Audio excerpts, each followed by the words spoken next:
Ausma un Arturs Grava. Un es sapratu, ka mamma bija laba saimniece. Mamma bija ļoti laba saimniece. Bet man jāsaka tā, ka man kādreiz gāja grūti pierunāt viņu, lai viņi pieraksta tās receptes. Tas bija vairāk, kad es biju bērns, protams, man bija vienalga, mamma cep un vārīja, bet vēlāk, kad es pati aizgāju uz skolu, dzīvoju prom no mājas, pēkšņi, mamma, kā tu to taisīji? Kā tu to taisīji? Un mamma bieži teica, kas tur nekāda māksla nav, samais kopā to un vāri un būs gatavs. Mamma, tas man nepalīdz.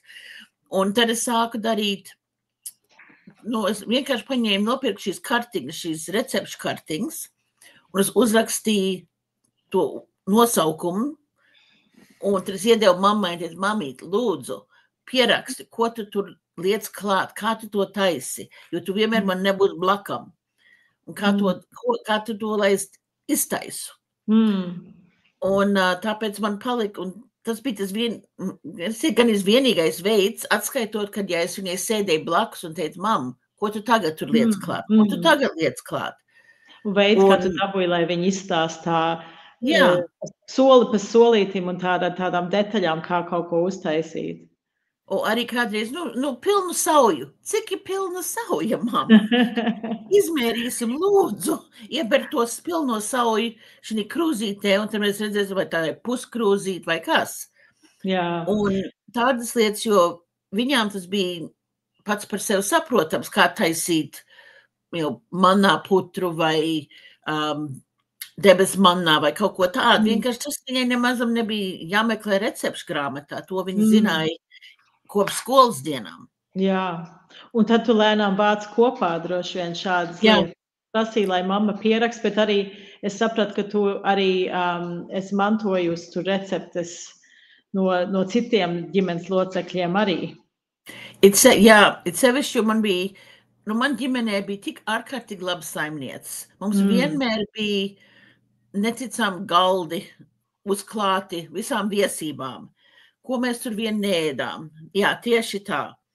Jā, šitās ir brīnišķīgs galds. Kas te ir, kas ir svinības šeit? Vai tas ir kaut kāds īpašas svinības? Es īsti nezinu, jo es minētu no tām puķēm, varbūt kaut kas vasarā, tur lilijas un ir margrietiņas zied, kaut kas vasarā. Varbūt dzimšanas diena varēja būt. Varētu būt dzimšanas diena, jo es īsti nezinu, tas mans gaidastāns mājā. Un daudzus gadus es biju vienīgā meitene. Un man bija visādi darbiņi, un es vienkārši uzaugu mācoties, es mācēju griezt tās redīs rozes un taisīt tomātu rozes un ar pipariņiem un viss izgarnēt ar petersīliem un kad nedrīkst nekas karāties pār pa malu un kā puķas sakārtot vāzē un vienkārši un kā uzklāt galdu un visu to, jo tas bija vienkārši kādam jādara. Un mamma un gaidastānta un dzidrastānta visu tur šeftējās pa virtuvi un man deva visu tos pārējos darbiņus. Fantastiski. Un kur mamma un gaidastānta un dzidrastānta visu šito iemācījās? Dzidrastānta bija Kautsmindiete. Tā slavenā Kautsmins Mājturības institūts, laikam viņš saucās Latvijā. Un gaidastānta gāja uz vienu citu Mājturības institūtu, un mamma gaidastānta gāja uz Rankas, ja nemaldos, un man mamma gāja uz Malpils. Tā bija gan vairāk kā vidusskola, bet tur arī mācīja mājturību. Man liekas, visām meitenēm to milzīgi uzsvēra tajos gados. Brīnišķīgi. Jo vienkārši bija sagaidīts, ka viņas tad pavadīs savu dzīvi droši vien vadot saimniecību. Viņam jāzina, kā visu darīt. Bildi no dzidrastāntes šeit. Jā, tā ir dzidrastanta. Un vienmēr pilns ar, visur bija puķis, šīs krizantēmas, un vienkārši visur, vienmēr bija puķis vāzēs mums visiem. Un šī arī laikam grāmata ir viņas. Jā, šī bija dzidrastāns grāmata, ko viņa paņēma līdzi. Droši vien šī viņai bija, es varu minēt, ka bija viņas skolas grāmata no Kautsmindes. Un, ja paskatos šī grāmatā, tur ir tik daudz, tās fotogrāfijas ir diezgan švakas, bet var redzēt, ka kā tur uzklāt galdu ar visiem šiem garnējumiem un kā visu padomu nama mātēm, kā pareizi gatavot uzturu un arī tālāk, un kā klāt galdu un pasniegt, un tas ir pilnīgi... Man liekas, ka šajā grāmatā var arī redzēt bildes, kā sadalīt zaķi. O, jā, diezgan brutālas bildes.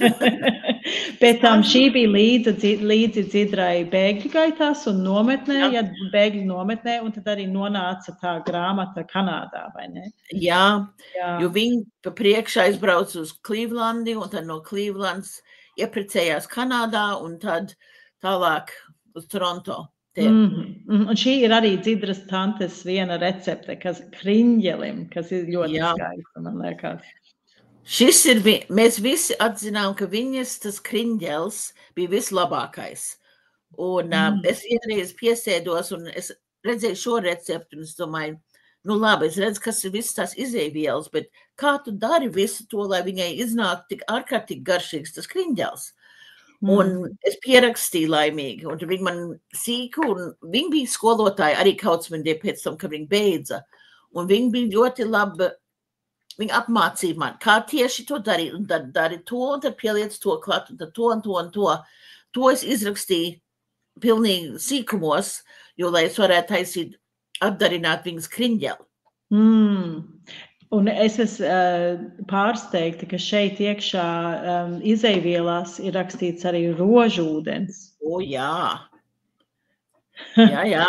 To viņiem ir nepārāk daudz, jo rožūdens varbūt vairāk, kā odekolons kādreiz. Jā, man arī liekas. Jā, un tas man nepatīk, bet viņi tikai druscītiņi, es nezinu, var izlasīt, cik tur ir, tikai maz bišķītiņi. Un viņi parasti taisīt tos milzīgos kliņģerus. Un to te mazam īsti nesajūti. Un vai Ines, tev garšoja kliņģers? Protams, jā. Kliņģels man ļoti, ļoti garšoja. Dzidra un man cits tāds arī cepa tortes. Bet man kliņģels īstenībā labāk garšoja nekā tortes. Un te būs vēl viena interesanta recepte. Vienā citā rokrakstā. Šī ir manas vecmammas, Irmas rokrakstā, rupmais. Un šī vienīgā recepte, kas man ir no vecmammas, es šo iemantoju, mans onkuls Juris nomir, un es viņu no viņa iemantoju tādu mazu recepšu kastīti. Un tad recepšu kastītē bija šī recepte. Viņš bija vieninieks visu savu dzīvi, un tātad vecmam bija laikam viņam sadevus arī kāds recepts, bet šī bija vienīgā, kas tur bija palikusi. Un es neesmu izmēģinājusi, jo es pat necepu rupmaizi parasti. Es dzīvoju Toronto, un te es esmu, varētu teikt, izluterāta. Mums te ir rupmaizi, mums latviešu centrā cep rupmaizi reizi nedēļā, es varu dabūt, man pašai nav jācep un jātaisa tā lieta. Bet man tas ir mīļi, jo es redzu, tā ir mans vecmams recepti rupmaizē. Jā, tas ir ļoti skaisti. Man liekas, ka mums te arī ir viena cita recepte, kas ir domāta, kas ir izrakstīta Jurim. Es pasīšos, vai es varu viņu atrast. Šādas. Tādas? Nē. Šīs ir Dzidrstants rokrakstā. Tie plānās pankūkas, puķkāpos salāti, kas tur viss liek klāt. Un, ja atloc to, tur ir vēl kaut kādas citas lietas klāt. Un viņas, es zinu, tā kā Dzidra labprāt izmēģināja recepts arī no šejienes. Ko citu pat arī, bet man bija jocīgi noskatīties, vai interesanti, kā viņas salīmēja visu kopā. Jā, bet kas par bagātību, ko tu esi iemantojis no šīm varenām sievietēm? Neticam, un vienkārši, man liekas, tikai uz dzīves beigām viņas visi sāk saprast, ka jādod šīs receptes tālāk. Dzidrstants ar lielāko prieku man palīdzēja, kad es uzņēmos vadīt latvisko virtuvi Garazerā. sagatavošanās skolā un arī vidusskolā. Dzidrstanti man ļoti palīdzēja. Viņi gribēja to dot tālāk. Jaunākai paaudzei, kā visu taisīt. Un tās pārējās recepts man bija, gan jāizvelk no viņām. Kā taisa to, un te tā recepšu kartīt, lūdzu pierakst. Bet dzidrstanti man ar lielu prieku gudroja un plānoja, ko mēs varētu pasniegt, ko jaunieši varētu viegli uztaisīt, ko viņi cerams vest līdz uz māju un kādreiz varbūt uztaisīt paši. So dzidri bija tāds zinējis. Šī ir recepte, šis ir Edītas Stans rokrakstā, un šis bija iedots Jurim, kā taisīt putru. Tas ir ļoti aizkustinoši. Jā, ar visiem pļakiem redzēt, viņš to ir laikam daudz lietojis. Jā, vai ne, visiem traipiem. Man patīk arī kādreiz, ka var redzēt, ka tur ir daļai rakstīts angliski, citreiz ir rakstīts latviski, vai ne, ka tas ir tāds jau Kanādā tapis, vai ne, un kad jau 2 cups water un puskap putraimas. Jā, tieši tā. Jā. Bet tas ir māsas, kas tad uzman savu brāli un palīdz savam brālim, vai ne? Tātad, kas man ļoti patīk, ir no visām šīm kartiņām, var salasīt arī kaut kādu ģimenes attiecību stāstus, vai ne? Kā cilvēki ir kopā darbojušies un ka viņi kopā dzīvojuši un par viens otru domā, ka tās recepts nav tikai par ēdienu, bet tur var lasīt veselu ģimenes stāstu. Jā, ģimenes stāsts, un tas... Es tieši tā sāku domāt, tie ēdieni daži mūs satur kopā, tādas atmiņas, kas ir sevišķi mīļas cilvēkiem. Un, kā angliski sauc comfort food. Jā. Es nezinu, kā Latvijas to pat iztulkot, bet tāda ēdiena, ko tu gribi uzēst, ka tev nav laba duša, ārā lietaina pelēka diena. Kaut kas tev dod tādu mieru vai kaut ko tā, un es domāju, interesanti, tās ir tās receptes, tās vecās labās, mājas garša, ko tu kārot arī brīdī. Un iedomāties, Juris droši vien kāroja putru, kā to taisīja, ko vecmam būtu viņam taisījusi. Māsa iemācīja, kā uzrakstīt nav grūti. Kā visu to salikt kopā. Un man liekas, tu pirmo reizi, kad mēs pie šito runājām, teici, kad tu lasi tās kartiņas, tu vari gandrīz dzirdēt tās radinieces balsi. Jā. Bez šaubām es dzirdu viņu balsis. Un vienkārši tas ir neticami.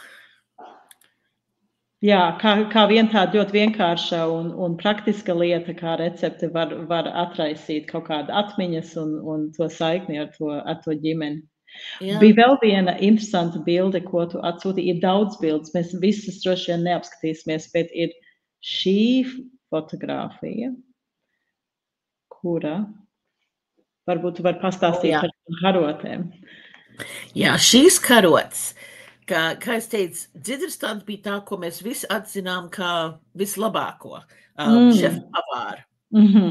Un, kad viņa aizgāja mūžībā, viņa jau bija izvākusies no dzīvokļa, bet man bija krājumā tās koka karotes no viņas mazās virtuvītes. Un tur bija varbūt kāds 5-6 karotes. Un mēs visi teicām, tur bija kaut kāda maģija paslēpusies tajās karotēs, jo visu, ko viņi taisīja, bija tik ārkārtīgi garšīgs un labi izdevās. Un bija interesanti, pat jaunie gribēja vienu no viņas karotēm.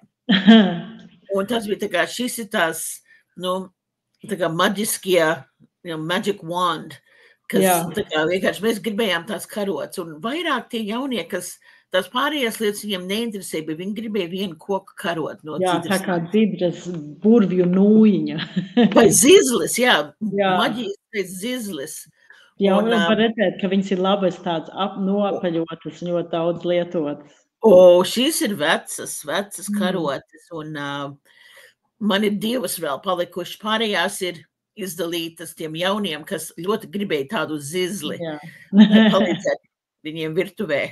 Maģiskie zizli. Fantastiski. Tas ir brīnišķīgi, Ines. Paldies, liels paldies, ka tu pastāstīji par savu ģimenes receptēm un recepšu kartītēm.